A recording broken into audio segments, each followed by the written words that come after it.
Shoeb, thank you so much for joining me today. It's a pleasure to be here, Tim, Oh, it's been a while, and I'm so glad we're able to sit down and have this conversation. in wonderful Bali, Wonderful Bali. island of the gods. So, You're in heaven.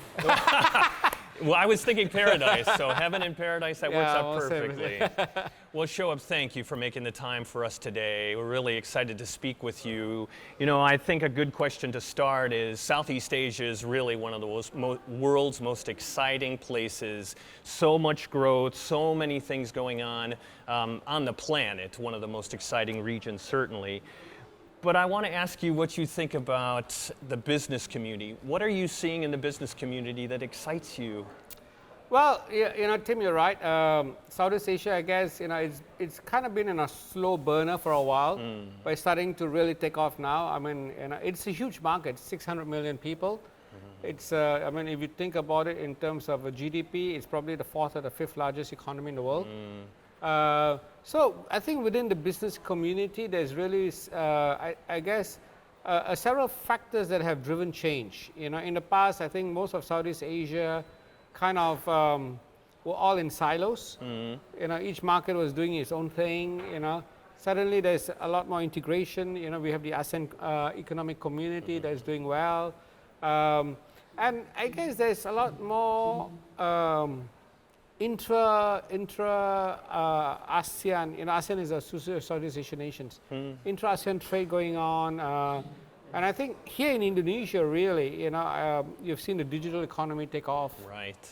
And that's not just in Indonesia. I think you see around the region, if you go to Bangkok, I mean, Singapore, of course, is a different country, but even Malaysia, Philippines, you see the adoption and absorption of digital technology, the use of digital for consumerism is just taking off. And I think that's really driving growth.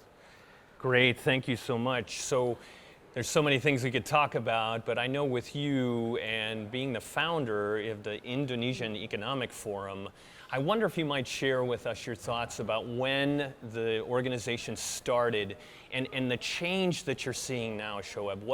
What is exciting you about that change and how the direction has changed since the group's inception?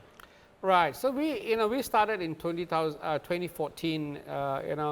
And I think that was when things were starting to percolate, but it hadn't really taken off. So in those early days, we were doing basically what I would call the old school way of doing conferences. Yes, I know those. Yes. Yeah, those days, And we found that it was getting some traction, but it wasn't really going forward. And then COVID hit us, of course, and everything shut down.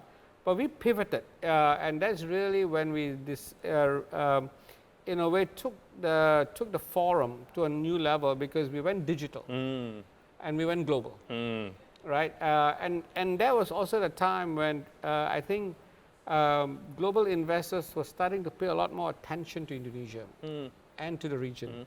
So that served us very well, and we for 2020, 21, 22, we did all our forums, all our engagements online. And that really helped us to grow.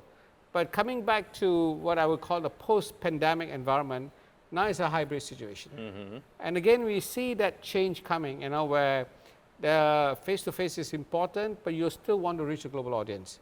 And I think that's really helped us. And I think, interestingly, the technology that has enabled us to do that has also leapfrogged. Yes, certainly. Because without the technology, you can't do this, right? Right. So that technology, I mean, in the past, you start into a computer, and it was Zoom, right? But now you can see that you can actually hold a purely online conference. Right. With breakout rooms and everything that comes with it, and people can network and all that. So that technology has helped us, but that is just a platform. What has driven it really underneath is, of course, the changing business landscape in Indonesia. And that has just significantly shifted, right? In the past, I'm sure the makeup of the Indonesian economy was largely natural resources, manufacturing, but today services. Is being fueled by a growing middle class, it's being fueled by, of course, the digital economy. I mean, I think Indonesia is the third largest number of startups in the world. Wow. The United States, India, and then Indonesia. Fantastic. Yeah. So that's been very exciting. Yeah. Well, that's a good segue into my next question about value creation. You know, we all understand what value creation is, but when we start to talk about creating shared value, I wonder, it's being discussed more and more in business. And so, how do you view this topic, Shoeb? What elements of creating shared value are important to you and your organizations? Right. Yeah, so when we talk about shared values, right, so I think we are moving away from what we would call shareholder value that defines a corporation. Right. This is how much you're returning to shareholders. Today, that has shifted to how much are you returning back to the community, and that is the shared value, right? So what are you doing for the community that you serve or that you operate in, right? And with this is also, I think, on top of this, of course, is this whole sustainability and ESG agenda that is driving corporate action and corporate behavior, right? So, I mean, as an organization, of course, you know, very simplistically, of course, you take care of your employees, right? But what we are saying now is that the forum is also working with organizations that reach out to the larger communities. You know, so, you know, whether it's, you know, in terms of gender diversity, whether it's in terms of, you know, helping rural communities, you know, we see a lot of that interest. And the Indonesian Economic Forum, because we bridge that gap, we help corporates that reach out to communities, we help government agencies reach out. So we find that to be quite an exciting place. Great. And I know that globally the impact metrics support that approach. Right. And I think there's going to be great opportunity for those who understand the true shared value that can be created. Thanks, Shoeb. I appreciate that. Yeah, you're most welcome. So you have served in many roles in the short time I've known you. I can only imagine how many there have been. But I wanted to ask you a little bit about your experience at Indiana University. You know, you as a journalism, I believe, and poli-sci double major. Yes, yes. I want to hear a little bit about your shift towards business, how IU helped prepare you to serve so well as you do in these various roles. Tell us a little bit about that story. Well, I think the 4 years there were the best years of my life. Great. You know, and I think, yeah, I studied journalism and political science, you know, but I think it was the environment where you were encouraged to think, and in a way, I think encouraged to go beyond the boundaries that you may set yourself, right? So I started my career in journalism, but you know, I think even within journalism, I was quite entrepreneurial in a sense that I like to. I started at publications. I was the editor-in-chief, but I also acted more like a publisher.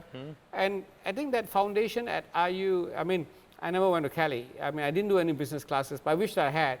And this is one of the things that I think is happening now. If I may just kind of segue a little bit into, I was at IU in the 1980s, late 80s, you know, and I left in 1988. I think since then, the academic world has changed dramatically. And now I see, you know, institutions of higher learning really offering their graduates kind of a more holistic education. I mean, you know, you could be doing journalism, for example, and you know, at IU, of course, you know, we had electives and I did economics, and you know, but it might be interesting to also kind of, you know, mix and match a little bit. You know, let's say, I think I would have enjoyed a finance class, for example.